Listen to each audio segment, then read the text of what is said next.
getting the blowout, they're gonna give you volume and all that good stuff, so it's almost less work the next day. So who's gonna help make you look gorgeous on your wedding day? Your hairstylist, that's who. In this video, we are meeting with fellow wedding industry creative Emily Chura. We're gonna talk with her all about what you need to know before you hire your hairstylist for your big day. Today we are at the NTV headquarters, AKA my house. I'm super excited about this because as someone who loves getting pampered by someone other than myself, it will be great to chat with Emily about the process and procedures you should keep in mind when hiring a stylist and planning for your wedding day hair. So Emily, I did not have anything specific in mind. I just thought you could kind of work your magic and maybe show off something that you feel like is really fun that you can do, or maybe something you have a lot of people asking you for with hair. Yeah. So whatever you want. Okay, cool. What kinds of questions should people ask when they're considering a hairstylist? I'd say making sure you're looking at portfolios that match the style you're going for. Oh, that's such a good point. If I don't show that I do Hollywood waves on my page or like a classic French twist or something, and if that's what you want, you probably don't want to reach out to me because my thing is like boho and braids and all that good stuff. I'd say making sure you're going for the right stylist. I'll kind of touch base with you on everything that I need to know based on how many services and what time you need to be ready. Questions that I get is like, should I have extensions? Should I do a trial? The answer to that is yes for all of those. When I reach out and I'm interested in working with you, what do you think the first thing I should ask you? I think the first thing is if I'm available. But I love when a bride kind of gives me as much information as they have. If they know how many services, where they're getting married, what time they need to be ready, all that good stuff, that makes my job a little bit easier. Also, you need to include your date. I get inquiries sometimes and they're just, hey, I want to hire you for my bridal hair. And I'm like, okay, well, when are you getting married? Like, let's start there. When and where are you getting married? I'd say are probably the most important. Start with the logistics. Yes. And then you can work out the details. Yeah, exactly. Once I know that I want to work with you, what's the process for getting on your calendar? Most people just shoot me an email. Don't respond to direct messages on Instagram. Oh, that's a good point. It gets to be too confusing, so email or through my website is the best way to go through, and then we can chat about your date and if I'm available. And I've actually never had extensions in my hair. You doing them right now is the first time. How's it feel? Fine. It feels totally fine. But how do you know like what to buy or how to get a good color, any of that? Like, what can you tell people about that part of things? I have a few brands that I recommend, and they're only online, I believe. One is Luxie Hair, Bellamy Hair. I mean, there's so many out there, and there's a ton of options on the websites regarding like color, length, thickness, all that, and I'm more than happy to help you figure that out. Most of the time the websites make it very clear on what to do, and then actually if you go to Sally's Beauty Supply too, they will help match you. Oh, so if you are like nervous to buy online, you can always do that. So there's a lot of options. And then I personally don't think that the color has to be 100% perfect because it will end up blending. That's a good point. Like it'll just kind of look like highlights or whatever if it's not perfect. I wouldn't stress too hard about it. Well, and probably for some of the looks that you're doing, a little bit of contrast is probably better. Yeah, if you don't have any highlights in your hair and you get extensions with like a little bit of highlights in them, it kind of ends up giving you dimension. It just enhances the style. I know, I wouldn't have thought about that either. So how long does it usually take to do, say, one person's hair? How do you budget for that time? Typically it takes me 45 minutes, but I always schedule out 1 hour for the bride on the day of because you just never know what they're gonna need to be doing. Or sometimes if the photographer is there early and they need to do the like flat lay stuff, the bride needs to get her ring and do all these things. So sometimes I have to get up, and I just like to account for that. Have some buffer time. Yeah, and just take my time. But like this, me being chatty takes me a little longer. Well, good thing we're not in a rush today.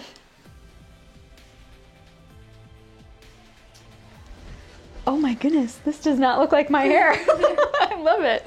Oh, so fun. I love it. Yeah, totally.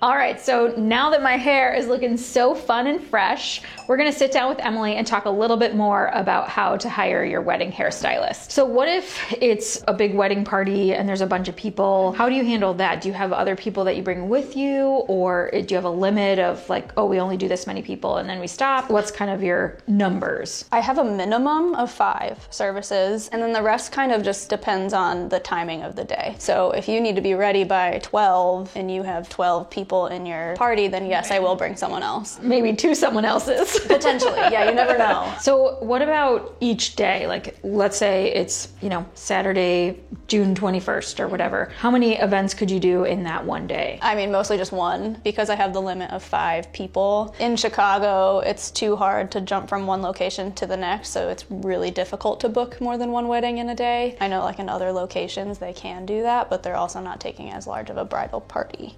So because of that, just one. To me, that question is important because it really is about why it's important to book the people you want really early, as soon as you know you want to work with them, because it's not like you could say, okay, well, I'll do this event and then I'll come to you next. Right. Once you're booked for that day, you can't do it, more. yeah. Like, people need to know. Right. That's why ask right away when you know. If Emily's your girl, get on that. Most events are happening at the same time. Most ceremonies start at 4 or 5, and they need to be ready by 1 or 2. In terms of the actual stylist, if you do my trial, will you then also do my wedding day hair? Yes, absolutely. I would definitely do your hair. The only instance where I wouldn't be if I did your trial is if, like, God forbid, I was sick or couldn't make it for whatever reason. But I would do my best to find someone that I trust to get in there for you. The reason I think that question kind of matters is because there are some bigger places where they have just a ton of stylists and you hire the company, not the person. And so there's some times where it's just important to know, like, if it matters to you that it's the same person, that you're hiring that person versus this company that has a bunch of people. I've had clients do it both ways, and I know it can work both ways, but I feel like your style is so